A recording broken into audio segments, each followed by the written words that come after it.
Namaskar. Welcome to the 10th episode of Granthyatra.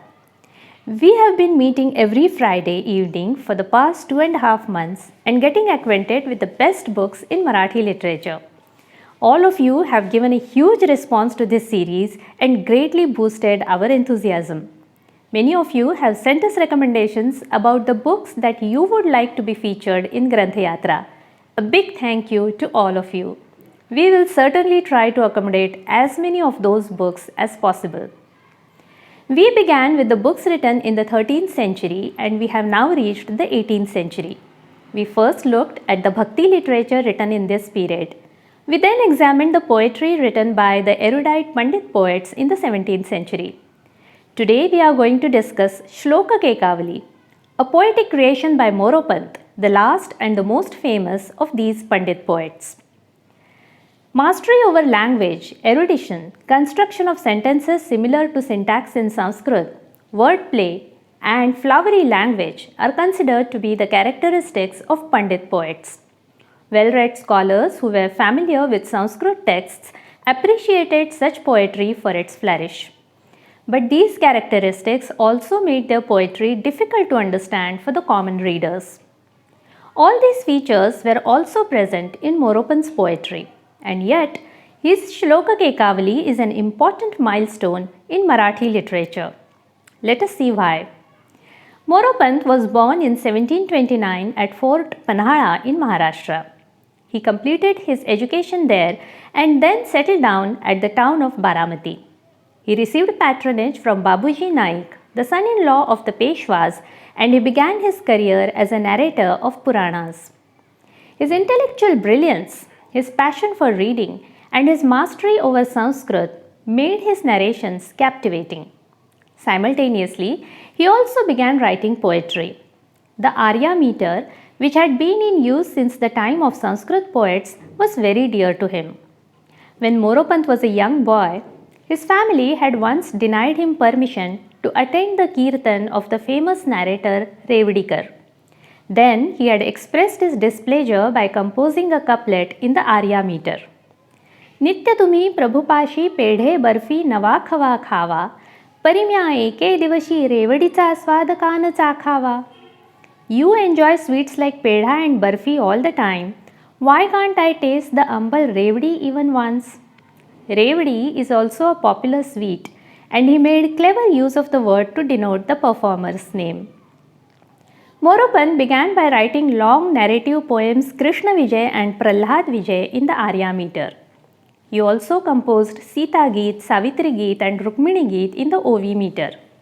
He gradually gained a mastery over language and the Arya meter and created a large volume of high caliber poetic work in this meter. His odes to various gods, Arya Kekavali, Arya Bharat, Mantra Bhagavad with the mantra Om Namo Bhagavate Vasudevaya skillfully interwoven in the verses are quite famous. In addition, he wrote the story of Ramayana in 108 different ways. He followed a different set of rules when composing each of these Ramayanas. For example, in Niroshtha Ramayana, he did not use a single labial consonant or the Marathi consonants pa, pha, ba, bha, ma. Here, instead of the word Ram, the hero of Ramayana, he used the alternative name Raghav. In Dam Ramayana, he composed the entire Ramayana in such a way that the last 3 letters of the first verse are the first 3 letters of the next. In Mantra Ramayana, he has woven 108 different mantras such as the mantra Shri Ram Jai Ram Jai Jai Ram in the verses that otherwise tell the tale of Ramayana. After composing such brain teaser verses, Moropant wrote Shlok Kekavali in Prithvi meter towards the end of his life. Many critics consider this as his greatest composition because along with the beauty of language, it also depicts the intensity of his emotions. A heartfelt prayer to God to bless his soul is the main theme of this composition. It is the cry of Moropant or Mor, which means peacock in Marathi. Since the peacock's cry is called Keka and Avali means a string, he called his composition Kekavali. A faithful and intimate conversation with God is the special feature of this composition. And imagining that the God was listening to him or was standing before him, Moropant pleads with him, retorts to his imaginary replies, and at times even quarrels with him. At the very beginning of the Kekavali, he reminds God that he had acted as the savior to many people. He even provides examples. And then he asks God why he has not yet received the God's grace. तसाची उरलो कसा पतितमी नसे कायकी कृपाची सरली असेही न घडे जगन्नायकी नसे न दिसलो कसा नयन सर्व साक्षी रवी विषाद धरिला म्हणो न सुरभी विषक्षीरवी. How come I have been left out? Am I not a sinner? Or has your grace dried up? But that is not possible. Did you not spot me? But the all-seeing sun is your eye. Are you angry with me? But how can the divine cow give poisonous milk?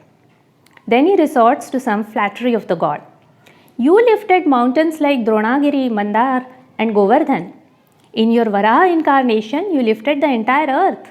It is not at all difficult for you to grant me salvation. But when he realizes that the god is not moved by pleading or praise, he decides to punish him.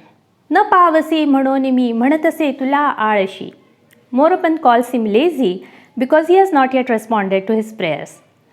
But he doesn't stay angry with the god for long. He again calls out to him with great love. अगा प्रणतवत्सला म्हणती त्या जना पावला म्हणून तुमच्याच मी स्मरतसे सदा पावला.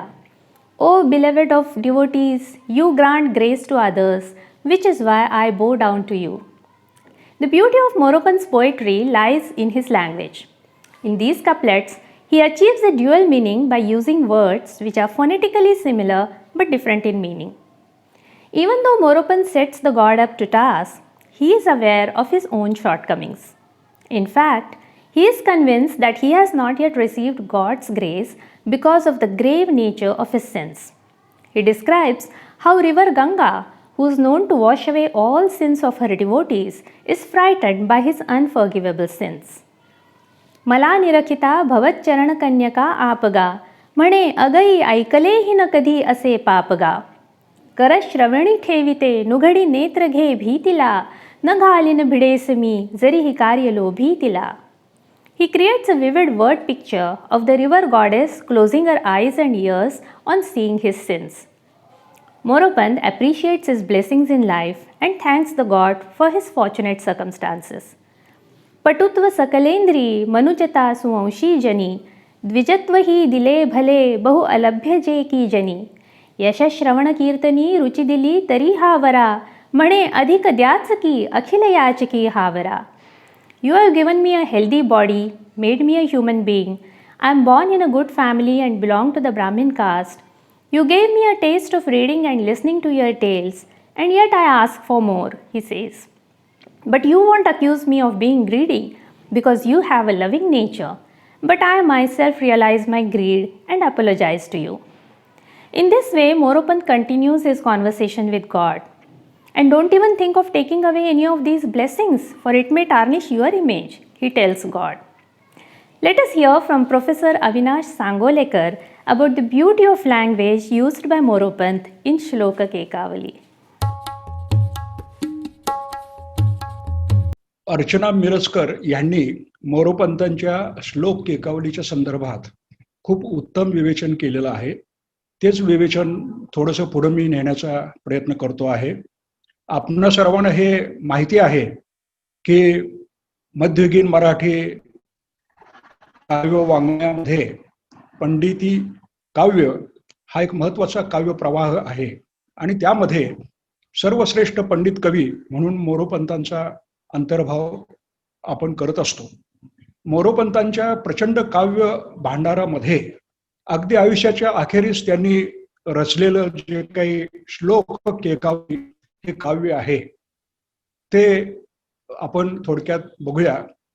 श्लोक केकावली हे वरवर पाहता स्तोत्र काव्य आहे, परंतु मुळात ते भक्तिभावनेनं ओतप्रोत भरलेलं असं भावकाव्य आहे.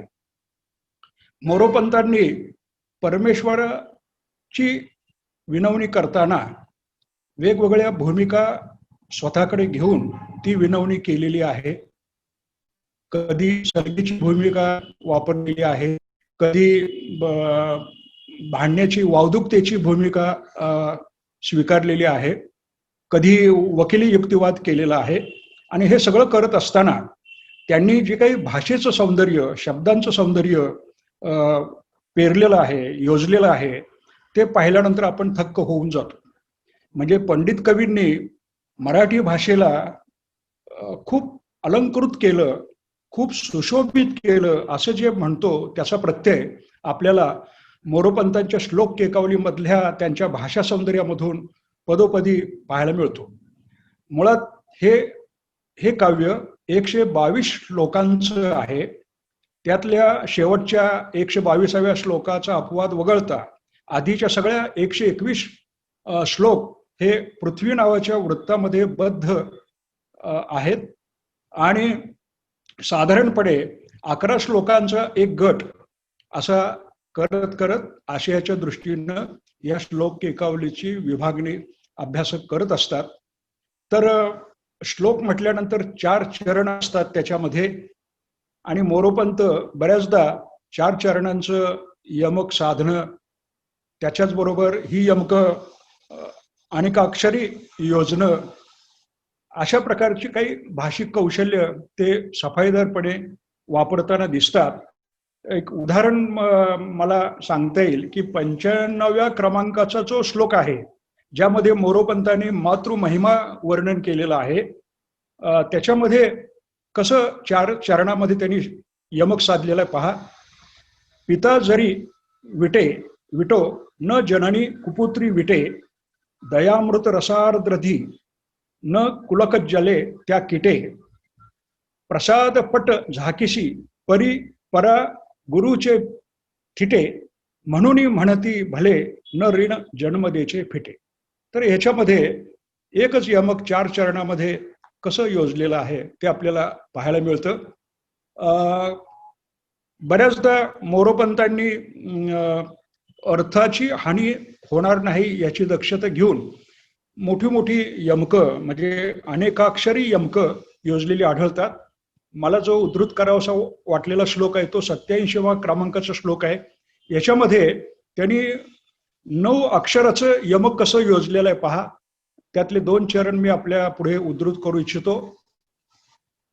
जरी म्हणसी बांधिले तरी न कष्टविले करा, विचार जशी कष्टवा तशी न कष्टवी लेकरा. तर या ठिकाणी म्हणजे कृष्णावतारामध्ये परमेश्वराला जी काही यशोदा मातेनं शिक्षा दिलेली होती, त्या अनुषंगानं या 2 चरणामधला अर्थ जातो आहे. बऱ्याचदा मोरोपंत हे वेगवेगळे म्हणजे यमक असेल, अनुप्रास असेल, श्लेष असेल, असे शब्दालंकार वापरतात. त्याचबरोबर दृष्टांतासारखा अर्थालंकार सुद्धा वापरतात. तर मुळातच ते श्रेष्ठ दर्जाचे पंडित कवी असल्यामुळे संस्कृत प्रचुरता, समास प्रचुरता, अलंकार प्रचुरता ही काठोकाठ या श्लोक केकावलीमध्ये सुद्धा पाहायला मिळते. श्लोक केकावलीचं अजून एक वैशिष्ट्य असं आहे की केवळ हे सर्व प्रकारच्या गोष्टींनी सुशोभित असलेले हे काव्य म्हणून ते श्रेष्ठ दर्जाचं आहे असं नाही, तर त्याच्यामध्ये एक प्रकारचं स्वगतासारखा भाग त्यांनी चतुराईनं योजलेला आहे. म्हणजे नाट्यछटा म्हणूया किंवा स्वगत म्हणूया, अशा प्रकारची संवादात्मकता त्यांनी ह्या आपल्या काव्यरचनेमध्ये योजलेली आहे. आणि मोरोपंतांच्या संपूर्ण काव्य भांडारामध्ये श्रेष्ठ दर्जाचं आणि रसिकांना आजही भावणारं असं हे काव्य म्हणून श्लोक केकावलीचा उल्लेख केला जातो. या श्लोक केकावलीमध्ये 118व्या क्रमांकाचा जो श्लोक आहे, सुसंगती सदा घडो, आणि 119व्या क्रमांकाचा जो श्लोक आहे, न निश्चय कधी ढळो, तर हे 2 श्लोक हे पुष्कळदा कीर्तनकार कीर्तनाच्या शेवटी आजही आवर्जून त्याचा वापर करताना पाहायला मिळतात. आणि ह्या 2 श्लोकांमध्ये आपल्याला मोरोपंतांनी शब्दांना कसं खेळवलेलं आहे आणि ते शब्द प्रभू कसे होते याचाही प्रत्यय या 2 श्लोकांमधून आपण घेऊ शकतो. तर अशा प्रकारचं मोरोपंतांचं श्लोक केकावलीचं भाषा सौंदर्य हे कितीही बोललं तरी कमीच पडावं अशा प्रकारचं हे भाषा सौंदर्य आहे. धन्यवाद.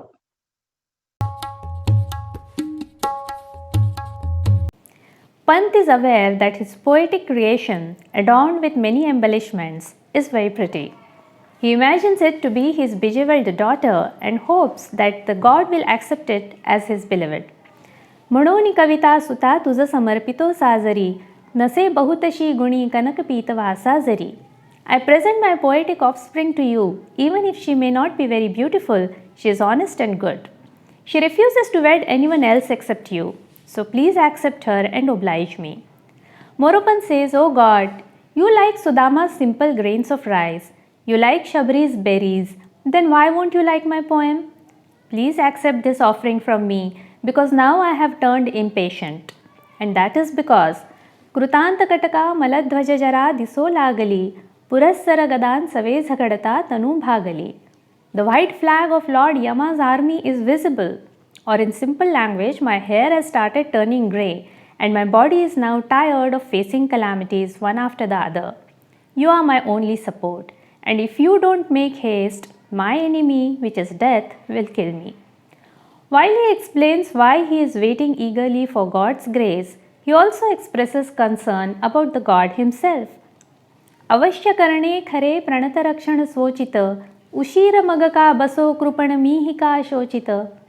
You have to protect your reputation of protecting your devotees. Then why delay and keep me guessing? No, it's not right for you to run alone. Let me join you, for it's better that you confer your grace on me before death touches me. Going further, he even offers his remaining years of life to God. Take the remaining years of my life, for I may not use it to accumulate virtues. My dear friend, I'll be happy if this leads others on the right path. Thus, Moropant invokes God in different ways. He praises the stories of God's human incarnations and reminds God how he loves to listen to these stories. He remembers how God sometimes tortures his devotees for their own good, but adopts a posture of familiarity with God and tells him not to treat him in that way, for he won't be able to bear it. He reminds God of his incarnation as Lord Krishna, who loves his devotees. He says, You are our Father who lifts the weight of our lives on your shoulders, and you are also our kind mother. Pita jari vite vito na janani kuputri vite dayamruta sardradhi na kulakajjale tyakite. He says, even if a father may get intolerant with his useless son, a mother will never abandon him. The love and protection she offers is not equal to anything in this world, which is why it is said that one can never repay the obligations of a mother. This famous verse of Moropant reminds God of his motherly qualities, but also implants a timeless truth in the minds of the readers. Several of his verses are used in Marathi language like maxims and have enhanced the beauty of that language. There was a time when being able to recite Moropant's verses from memory was considered a sign of cultured upbringing. The prayer at the end of Kekavali testifies to Moropant's integrity and is as relevant today as in the 18th century when it was written by him. सुसंगती सदा घडो सुजन वाक्य कानी पडो कलंक मतीचा झडो विषय सर्वथा नावडो सदंघ्री कमळी दडो मुरडिता हटाने अडो वियोग घडता रडो मन भवच्चरित्री जडो. May I gain virtuous friends, may I hear the words of the wise men, may there be no blemish on my intelligence, may I not get lost in worldly pleasures, may my mind rest at your feet and refuse to wander away. May it drown in sorrow if I get separated from you. Moropant once again prays for God's grace and ends his poem. Through these books, we are looking at the rich treasure of Marathi literature. Each of these books is like a jewel in this treasure. To acquaint those who love to read with these jewels and to inspire those who don't read is the main objective of this series. Do join this movement by subscribing, liking and sharing this channel. Send us your reactions on the YouTube channel and Facebook page of ASMT. We will meet again at a new turning in Marathi literature. Until then, keep reading.